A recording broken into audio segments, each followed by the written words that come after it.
వరుస హిట్స్ తో దూసుకెళ్తున్న అల్లు అర్జున్ ప్రస్తుతం హరీష్ శంకర్ దర్శకత్వంలో దువ్వాడ జగన్నాథం అనే చిత్రంలో నటిస్తున్నాడు. కెరీర్ పరంగా మంచి స్టేజ్ లో ఉన్న అల్లు అర్జున్ ఇప్పుడు టాలీవుడ్ లో వరుసగా కాంట్రవర్సీలకు కేర్ ఆఫ్ గా నిలవనున్నాడు.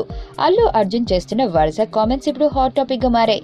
సరైనోడు చిత్ర సక్సెస్ మీట్ లో పవన్ అభిమానులు పవన్ గురించి మాట్లాడమని అడగ్గా చెప్పను బ్రదర్ అని బన్నీ కామెంట్లు చేయడం పెద్ద వివాదమైంది. ఈ కామెంట్ల తర్వాత తన మనసులో మాటని ఆడియో వేడుకలో అల్లు అర్జున్ క్లారిటీ ఇచ్చుకున్నాడు.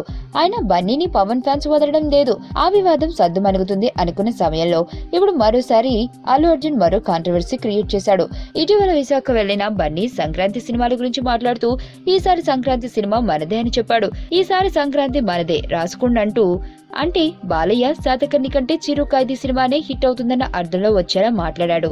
ఇక కాటమరాయుడు చిత్రం గురించి ఇండైరెక్ట్ గా మాట్లాడాడు.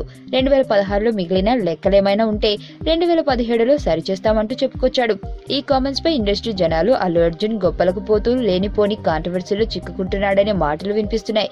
ఇప్పుడు అల్లు అర్జున్ పై బాలకృష్ణ అభిమానులు ఫైర్ అవుతున్నారు. మరి ఫ్యూచర్ లో అయినా అల్లు అర్జున్ కాంట్రవర్సీ కామెంట్లకు దూరంగా ఉంటే మంచిదని పలువురు చెబుతున్నారు.